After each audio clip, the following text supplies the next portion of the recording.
नमस्कार, तीन खबर सबकी नजर में आप सभी दर्शकों का हार्दिक स्वागत है। मैं हूं आपके साथ श्वेता शर्मा। चलिए बुलेटिन की शुरुआत करेंगे पहली खबर के साथ। रामलला की प्राण प्रतिष्ठा के 1 साल पूरे होने पर संघ प्रमुख का बड़ा बयान सामने आया। कहा, किसी को विरोध में नहीं था कि मंदिर आंदोलन ये देश को जगाने की कोशिश थी। भारत की सच्ची स्वतंत्रता है राम मंदिर का निर्माण। दूसरी खबर हम आपको बताएंगे मध्य प्रदेश से है, जहां ग्वालियर व्यापार मेला और पहली बार समय से पहले ऑटोमोबाइल सेक्टर शुरू हो चुका है, लेकिन रोड टैक्स छूट पर लेट लतीफी हुई। ऑटोमोबाइल डीलर ने 6000 कारों का स्टॉक कर लिया। 16 जनवरी से शादियां शुरू हो रही हैं और लोग चिंतित भी हैं। 15,000 वाहनों की डिमांड लगातार जारी है। कारोबारियों ने कंपनी को भेजी है 6000 वाहनों की अब तक प्री बुकिंग। और तीसरी खबर में आपको बताएंगे कोरबा से जुड़ी है, जहां फ्लोरा मैक्स मामले में प्रशासन सख्त हुआ है। 6 माइक्रो फाइनेंस कंपनी को सील कर दिया गया है। इधर मामले में कांग्रेस ने पोस्टर जारी किया है। बीजेपी के जनप्रतिनिधि को चिटफंड प्रतिनिधि बता दिया। भाजपा जिला अध्यक्ष मनोज शर्मा का पलटवार आ गया। पूर्व महापौर रेणु अग्रवाल ने फ्लोरा मैक्स का उद्घाटन किया था और कांग्रेस के पूर्व मंत्री ठगराजों को बचाने के लिए षड्यंत्र रच रहे हैं। मनोज शर्मा ने भी कहा कि अब पूर्व मंत्री ये बताएं कि कितना लिया था भाभी ने कमीशन। इन तीन खबरों पर हम विस्तार से चर्चा करेंगे। शुरुआत करेंगे पहली खबर की, यानी कि राम मंदिर की प्राण प्रतिष्ठा सच्ची आजादी का प्रतीक है। जिस तरह से ये कहा गया, आरएसएस प्रमुख मोहन भागवत का बड़ा बयान सामने आया कि राम मंदिर की प्राण प्रतिष्ठा के 1 वर्ष पूरे होने पर मोहन भागवत ने बयान दिया है कि राम मंदिर आंदोलन एक यज्ञ था और ये किसी का विरोध करने के लिए शुरू नहीं किया गया था। मोहन भागवत इंदौर में श्री राम जन्मभूमि तीर्थ क्षेत्र ट्रस्ट के महासचिव चंपत राय को राष्ट्रीय देवी अहिल्या पुरस्कार दिए जाने के मौके पर आयोजित कार्यक्रम में बोल रहे थे। संघ प्रमुख ने यह भी कहा था कि भारत 15 अगस्त 1947 को आजाद हुआ था और तब हमें राजनीतिक स्वतंत्रता मिली, संविधान भी मिला, लेकिन उसे भावना के अनुसार चलाया नहीं गया। संघ प्रमुख ने यह भी कहा कि राम मंदिर का आंदोलन विवाद पैदा करने के लिए शुरू नहीं किया गया था। यह आंदोलन भारत को जागृत करने के लिए किया गया था। आरएसएस प्रमुख ने यह भी कहा कि राम मंदिर की प्राण प्रतिष्ठा के दिन को प्रतिष्ठा द्वादशी के रूप में मनाया जाना चाहिए। बात है, ये दोनों लोग हम ध्यान में रखते थे। परसों प्रतिष्ठा द्वादशी हो गई थी। उस द्वादशी जब प्रतिष्ठा द्वादशी कहना है वो परसों हो गई। अयोध्या में मंदिर बना राम का, अब मन में बनना चाहिए, ऐसा उस समय कहा गया। और लोकमाता देवी अहिल्या देवी के स्थान पर हम यहां पर उनकी जन्मशती के वर्षों में सब बैठे थे। ये दोनों का स्मरण मन में करना, इस कार्यक्रम को भी याद रखना। ऐसा त्याग, ऐसा भीम पराक्रम, ऐसा अथक परिश्रम करके हमको कैसा अपने देश को बनाना है, उसके लिए हम स्वयं को कैसे बनना है, इसका चिंतन करना। इसका चिंतन करते हुए हम अपने जीवन में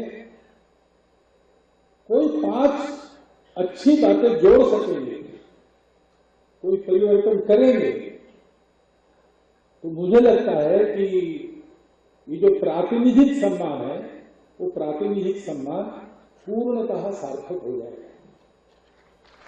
तो सुना आपने मोहन भागवत क्या कुछ कहते हुए नजर आए। राम मंदिर की प्राण प्रतिष्ठा के दौरान देश की सच्ची स्वतंत्रता प्रतिष्ठित हुई है और इसी विषय पर हम बातचीत करेंगे। एआईसीसी के प्रवक्ता सुरेंद्र राजपूत जी हमारे साथ जुड़ गए और हमारे साथ चिंतामणि मालवीय जी भी हैं, पूर्व विधायक हैं।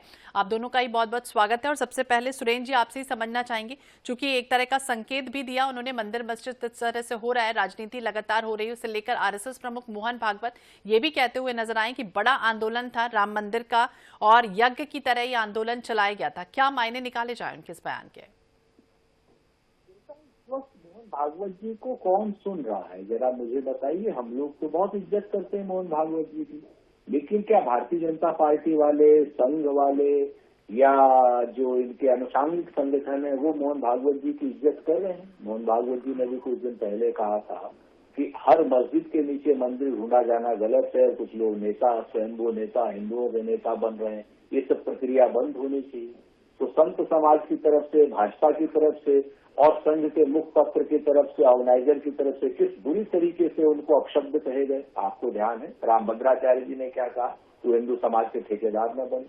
तो जब संघ प्रमुख की कोई बात ही नहीं सुन रहा है तो इन बातों का क्या मतलब है उनके लिए? ठीक है, डॉक्टर चिंतामणि जी आपसे भी समझना चाहेंगे क्या मायने निकाले जाए, और दूसरी तरफ सुरेंद्र जी कह रहे हैं कि उनके बयानों को सुन कौन रहा है। देखिए, माननीय सुरेंद्र जी का बयान खिसियानी बिल्ली खंबा नोचे वाला है, क्योंकि वस्तुतः एक ऐतिहासिक क्षण कांग्रेस के पास आया था कि आखिर के जब राम मंदिर बन गया तब केवल उसकी निमंत्रण को स्वीकार कर लेते और चले जाते, तब भी शायद कांग्रेस का सम्मान बच जाता। लेकिन इन्होंने जो कुछ इतिहास में किया वो तो अलग चीज है, लेकिन आखिरी क्षण में भी ये दुर्भाग्यशाली रहे और वो नहीं गए। इसलिए अब उनके पास इस पर कहने को कुछ बचा नहीं, इसलिए विषय को तोड़ मरोड़ रहे हैं, इधर उधर घुमा रहे हैं। वस्तुतः बात यह है कि राम मंदिर का आंदोलन देश के स्वत्व के जागरण का आंदोलन था, स्वाभिमान के जागरण का आंदोलन था, और जब भी जो हमारी आने वाली पीढ़ी जागृत होती है तो वो जो पिछला जो कुछ खोया है उसे वापस प्राप्त, जब उसका सामर्थ्य जागता है देश का, तो पिछला जो कुछ खोया उसे प्राप्त करना चाहता है। आज हमने कश्मीर में धारा 370 हटाया, इसलिए हटाया कि भाई हमारा स्वत्व, हमारा पौरुष, हमारा सामर्थ्य जागा है। हो सकता है कि आने वाले में जो पाक ऑक्युपाइड कश्मीर है आने वाले समय में वो भी भारत में आए, तो ये वस्तुतः उसी तरह का निर्णय है। कल हो सकता है कि जो पाकिस्तान चले गए या पाकिस्तान जिन्होंने मांगा मुसलमानों ने और उसके लिए वोट किया, और कांग्रेस को वोट नहीं किया, मुस्लिम लीग को वोट किया, और सारे यहाँ रहने वालों ने भी मुस्लिम लीग को वोट किया और वो यहीं रह गए। कल को इनको समझ में आए कि भाई हमारी जड़ें तो इसी देश में है, और ये कुछ काल के लिए रहा होगा, कभी समय रहा होगा कि हमें खूब जजिया देना पड़ा या तलवार के आगे हमने ग्रहण कर लिया इस्लाम।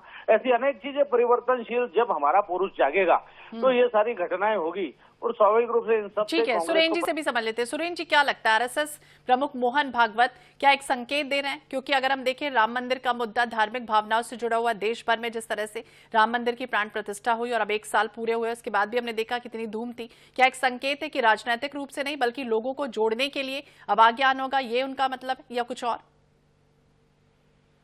जी, इतने वरिष्ठ नेता हैं आदरणीय चिंतामणि मालवीय जी, हम सब लोग सम्मान करते हैं। बड़ी ईमानदारी से दिल पे हाथ रख के बताइए कि आपको इनकी कोई बात समझ में आई? क्यों? क्योंकि इनका दिल और दिमाग दोनों संघर्ष में। सच बात यह है कि प्राण प्रतिष्ठा के मुद्दे पे हमको निमंत्रण देने की जगह अगर आप लोगों ने सही तरीके से चारों शंकराचार्यों को निमंत्रण दिया होता तो ज्यादा बेहतर होता। आज की डेट में धर्म का अपमान किया था आप लोगों ने, आपको पाप लगेगा, आपको शाप लगेगा। हमारे चारों पूजनीय शंकराचार्य जी की बेइज्जती की है आप लोगों ने, इतिहास इसको भी याद रखेगा।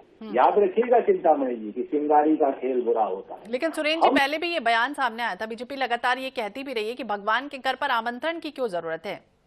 तो फिर हमको आमंत्रण की क्या जरूरत है? क्या अजीत किस्म की बात कर रही है प्रियंका श्वेता जी? आप तो जी, बीजेपी आरोप लगा रही थी, मैं नहीं कह रही हूँ सुरेंद्र जी, बीजेपी ये कहती रही है। तो बीजेपी से पूछिए ना कि हमको निमंत्रण देंगे। बीजेपी क्या नाम भगवान की ठेकेदार हो गई है, प्रभु श्री राम की ठेकेदार हो गई है? कौन है बीजेपी प्रभु श्री राम के? प्रभु श्री राम के वंशज तो मैं हूँ, बीजेपी वाले कौन होते हैं? ठीक है, चिंतामणि जी से भी जवाब ले लेते हैं। जी चिंतामणि जी।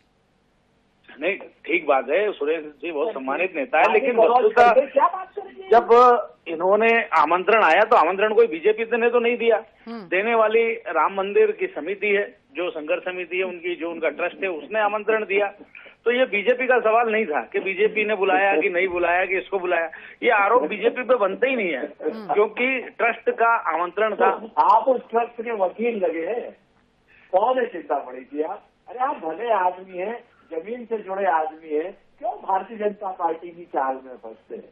प्रभु श्री राम का नाम लेकर के सामाजिक काम कीजिए, राजनीतिक काम करेंगे, पाप लगेगा, श्राप लगेगा, नरक जाए। बीजेपी वाले वकील बनाएगा प्रभु श्री राम के? आप कैसी बातें करते हैं चिंतामणि जी? बताइए। देखिए, सिद्धांतिक रूप से बात तो यही सही है करके आप लोग बात करते हैं। आप ये आमंत्रण जो है वो समिति ने दिया। नील को उसका हिस्सा नहीं देते, कोल को हिस्सा नहीं देते, भील को हिस्सा नहीं देते, महिलाओं को हिस्सा नहीं देते, आदिवासियों को हिस्सा नहीं देते, आरक्षण छीन लेते हैं। उसके बाद प्रभु श्री राम के बच्चों को। ठीक है, चिंतामणि जी बोलिए, आप कुछ बोल रहे हैं जी। देखिए क्या है कि इसको ये नहीं देते, उसको ये नहीं देते, उसको ये नहीं देते। मुझे बताइए कि कांग्रेस ने आज तक किसको क्या दिया है? और कांग्रेस अगर किसी को देती, उनका हक देती, तो आज ये स्थिति बनती नहीं। कांग्रेस ने ओबीसी को उसका हक नहीं दिया, अनुसूचित जाति जनजाति को कश्मीर में आरक्षण नहीं लेने दिया। सुरेंद्र जी, आपका लास्ट काउंटर। जी जी, मैं तो चिंतामणि जी हमारे वरिष्ठ हैं, बड़े हैं, हम लोग बहुत सम्मान करते हैं। लेकिन चिंतामणि जी को याद दिला दूं कि जब 1947 में देश आजाद हुआ था चिंतामणि 1760 करोड़ का बजट था। हमने उसी में पीएसयू बनाए जो आप लोगों ने बेचे, हम लोगों ने रिसर्च इंस्टीट्यूट बनाए, आईआईटी बनाए, एम्स बनाए, भेल बनाया, रेल बनाया, भाखड़ा नंगल डैम बनाए, पाकिस्तान के 2 पाकिस्तान के, हिंदुस्तान को परमाणु शक्ति संपन्न किया, कंप्यूटराइजेशन किया, पंचायती राज दिया, आईआईटी दिए, और हमने आरटीआई दी, राइट टू फूड दिया, राइट टू एजुकेशन दिया, मनरेगा दी। आप देखिए हमने क्या क्या किया।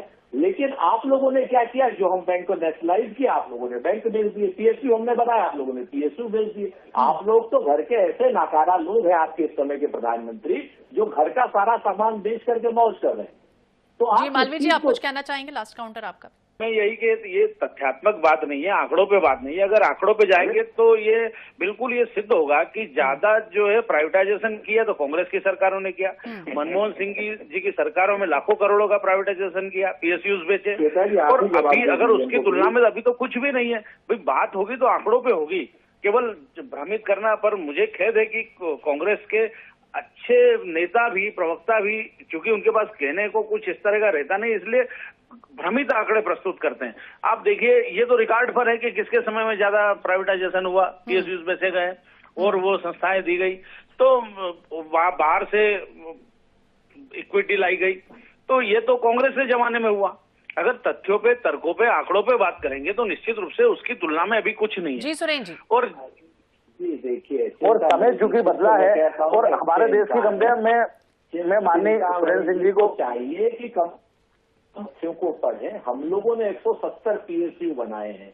चिंतामणि जी बता दें, नरेंद्र मोदी ने एक पीएसयू बनाया हो तो, या तो ये राजनीति छोड़ देंगे या मैं राजनीति। ठीक है सुरेन जी, बहुत बहुत शुक्रिया बातचीत करने के लिए। डॉक्टर चिंतामणि जी, आपका भी बहुत बहुत शुक्रिया। चूंकि हम चर्चा कर रहे थे आरएसएस प्रमुख मोहन भागवत की, जिन्होंने बयान दिया है कि सच्ची आजादी तो यही है जिस तरह से आंदोलन हुआ, और ये आंदोलन एक यज्ञ की तरह चला था, और सच्ची जो स्वतंत्रता है वो इसी तरह की है कि इस जब प्राण प्रतिष्ठा का ये महोत्सव मनाया जाए तो उस समय मनाई जाए। हालांकि देखना होगा अब इसके बयान के बाद क्या मायने निकाले जाते हैं। चलिए दूसरी खबर का रुख करेंगे।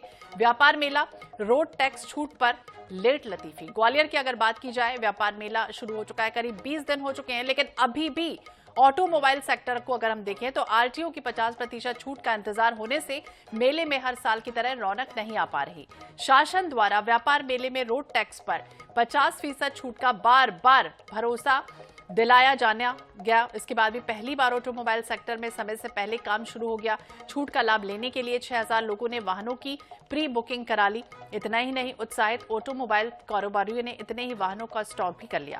साथ ही 15,000 वाहनों की डिमांड भी कंपनियों को भेज दी गई। लेकिन सरकार की ओर से छूट का नोटिफिकेशन जारी होने में हो रही देरी के चलते कारोबारी और ग्राहक दोनों ही खुद को ठगा महसूस कर रहे हैं। कारोबारियों की ये भी चिंता है कि संक्रांति जैसा बड़ा मुहूर्त हाथ से निकल रहा है। मेले को शुरू हुए 19 दिन गुजर गए हैं, लेकिन अब तक छूट का नोटिफिकेशन जारी नहीं हो पाया।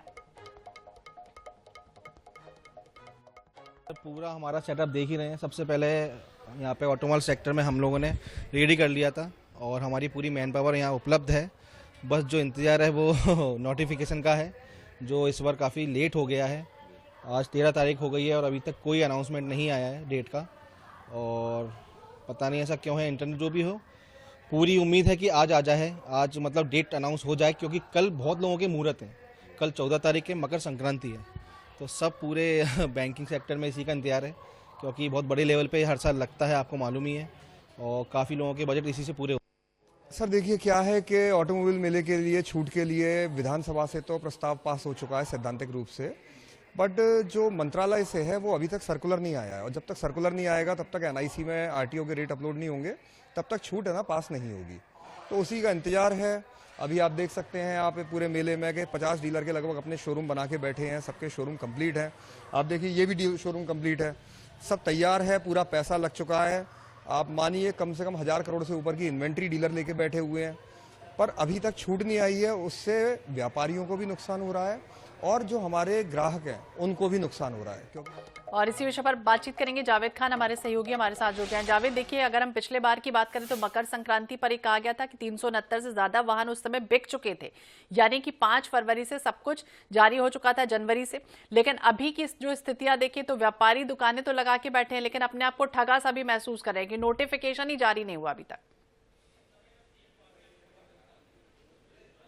जी बिल्कुल, ग्वालियर व्यापार मेला का भी इस समय ये स्थिति है कि 25 दिसंबर से शुरू हो चुका है और सबसे बड़ी बात है कि जो मध्य प्रदेश के मुख्यमंत्री शिवराज मोहन यादव हैं, उन्होंने उसकी मंजूरी भी सैद्धांतिक दे दी है, लेकिन जो नोटिफिकेशन आरटीओ के 50% छूट का आता है वो नोटिफिकेशन अभी तक नहीं आया है। मैं ऑटोमोबाइल डीलर्स की यहाँ पर शोरूम है और जो ऑटोमोबाइल सेक्टर है ग्वालियर व्यापार मेले का पूरी तरह से खाली पड़ा हुआ है और आप देख सकते हैं कि यहाँ ग्राहकों की एक लंबी फहरिस्त है और लोग आ रहे हैं, जा रहे हैं, क्वेरीज भी कर रहे हैं और इस क्वेरीज के साथ साथ लेकिन अभी वाहनों की बिक्री नहीं हो पा रही है, वाहन खड़े हुए हैं। मेरे साथ ऑटोमोबाइल डीलर्स एसोसिएशन के जो अध्यक्ष हैं हरिकांत समादिया जी खुद मौजूद हैं, उनसे जानने की कोशिश करेंगे। सर, अभी तक क्या स्थिति है? नोटिफिकेशन का बड़ा बेसब्री से इंतजार हो रहा है। देखा, जैसे कि जो है जानकारी मिली है कि परिवहन विभाग से जो है विश्वस्त सूत्रों से और कमिश्नर साहब से बात जैसे हुई है लोगों की,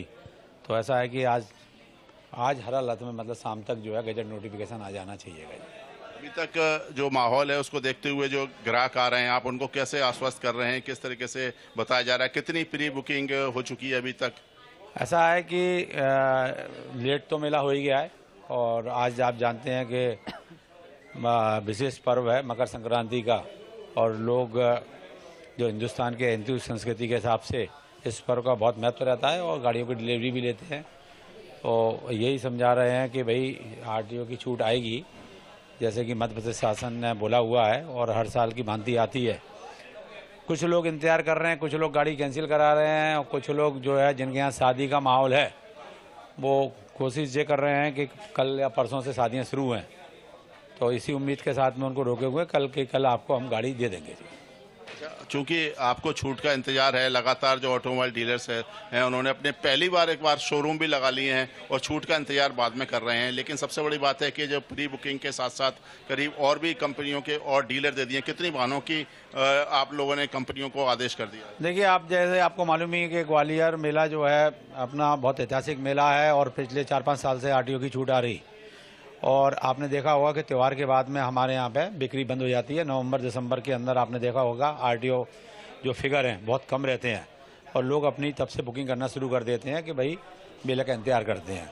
सो डेफिनेटली जो है अगर उस समय नवंबर दिसंबर से जो बुकिंग और अभी तक की जो बुकिंग का आंकड़ा है वो डेफिनेटली मैं नहीं मानता हूँ 5,500 से 6,000 मतलब बुकिंग का आंकड़ा होगा। और इस बार हमने कंपनी को, वैसे कंपनी अलाउ नहीं करती हैं कि जब तक गजट नोटिफिकेशन नहीं आता है तो वो अलाउ नहीं करती, फिर भी हमने सब ऑटोमोबाइल डीलरों ने कंपनियों को समझा के कि छूट आएगी और इस विश्वास के साथ हमने जो है अपने ऑटोमोबाइल जो शोरूम है वो मेला प्रांगण में समय के पहले लगा दी है। मगर ये उम्मीद नहीं थी कि ये छूट इतनी लेट होगी। इस छूट की लेट होने से एक तो ऑटोमोबाइल डीलर के साथ साथ यहाँ के स्थानीय ग्राहकों को भी बहुत नुकसान हुआ है।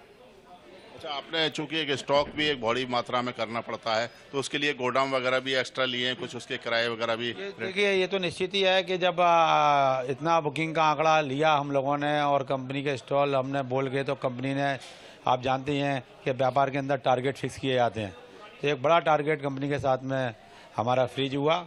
उसके तहत हमने जो है दिसंबर मंथ के अंदर इतना गाड़ियों का स्टॉक उठाया कि हमने सोचा था कि जो है छूट जो है ये 1 जनवरी से लागू हो जाएगी और हम लोग जो है क्या कहते हैं एक अच्छा आंकड़ा टच करेंगे।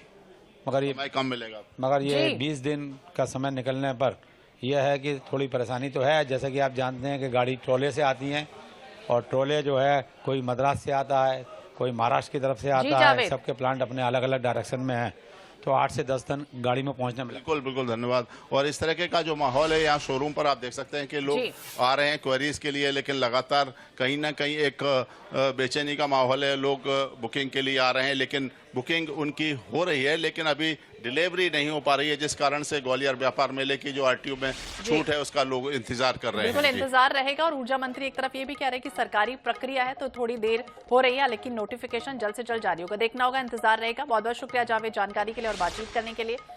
और चलिए, व्यापार मेला रोड टैक्स छूट पर लेट लतीफी के बाद अब जिक्र करेंगे छत्तीसगढ़ का, यानी कि फ्लोरा मैक्स प्रशासन सख्त। छत्तीसगढ़ की बात की जाए तो कोरबा में फ्लोरा मैक्स कंपनी आपको याद होगा कई लोगों से ठगी कर चुकी है और ठगी का शिकार हुई हजारों महिलाओं ने सड़कों पर उतरकर प्रदर्शन किया, प्रशासन से न्याय की गुहार लगाई और इस पूरे मामले ने राजनीतिक गलियारों में हलचल मचा दी। बीजेपी और कांग्रेस एक दूसरे पर जमकर निशाना साध रहे हैं तो वहीं छत्तीसगढ़ कांग्रेस ने सोशल मीडिया पर कार्टून पोस्टर जारी कर बीजेपी पर जमकर निशाना साधा। कांग्रेस ने फ्लोरा मैक्स मामले में बीजेपी के जन प्रतिनिधि को चिट फंड प्रतिनिधि बताया। वहीं कांग्रेस के आरोप पर पलटवार करते हुए भाजपा जिलाध्यक्ष मनोज शर्मा ने कहा फ्लोरा मैक्स का उद्घाटन पूर्व महापौर रेणु अग्रवाल ने किया।